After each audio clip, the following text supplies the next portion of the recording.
this is the question. Find the area of the square park whose perimeter is 320 meter.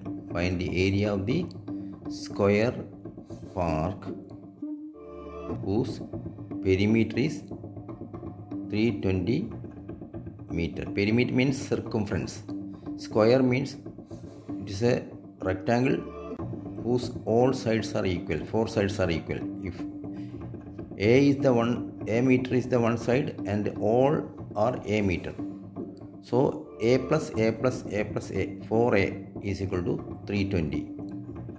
4A is equal to 320. A is the side.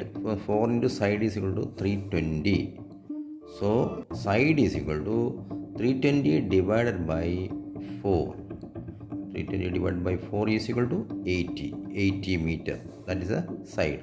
So if one side is 80 meter, all sides are 80 meter, 80 meter, 80 meter and 80 meter. 4 sides are 80 meter.